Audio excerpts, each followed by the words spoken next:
महाराष्ट्रामध्ये मोदींचं नाणं चालणार नाही, महाराष्ट्रात फक्त ठाकरे आणि पवारांचंच नाणं चालणार म्हणून शिवसेना आणि राष्ट्रवादी पक्ष फोडल्याचा आरोप उद्धव ठाकरेंनी केलाय। तर मुख्यमंत्र्यांवरही टीका करताना उद्धव ठाकरेंनी दिल्लीतील फोन आला की मिंदेंची दाढी चळा कापते अशी टीका केली।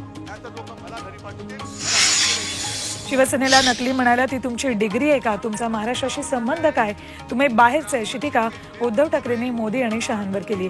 पंतप्रधान नरेंद्र मोदी आणि केंद्रीय गृहमंत्री अमित शहांनी महाराष्ट्रातल्या प्रचार सभेत नकली शिवसेना म्हणत उद्धव ठाकरेंना डिवचलं होतं। त्यावरूनच उद्धव ठाकरेंनी पलटवार केला।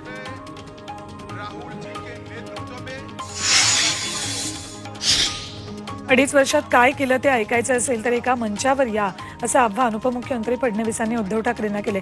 2.5 वर्षात काय केलं असा सवाल उद्धव ठाकरेंनी बोईसरमधल्या सभेत केला होता।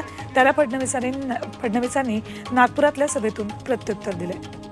अमृत नोनी आर्थो प्लस, ये एक प्रूवन फॉर्मूला। इसमें मौजूद नोनी फल के गुण और आयुर्वेदिक जड़ी बूटियां शरीर को जरूरी पोषक तत्व देने के साथ साथ हड्डियों और जोड़ों के घिसने, उनमें होने वाले सूजन और दर्द को रोकने में मदद करता है। दर्द मुक्त जीवन के लिए अमृत नोनी आर्थो प्लस।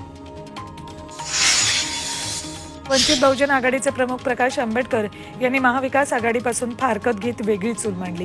त्यांच्यावर महात्मा गांधींचे पणतू तुषार गांधी यांनी ट्विट करत सडकून टीका केली। गद्दाराच्या युतीचा पराभव करण्यासाठी महाविकास आघाडीचा विजय झाला पाहिजे, यासाठी एमआयएम आणि वंचित बहुजन आघाडीला मतदान करू नये असं आवाहन तुषार गांधींनी केले।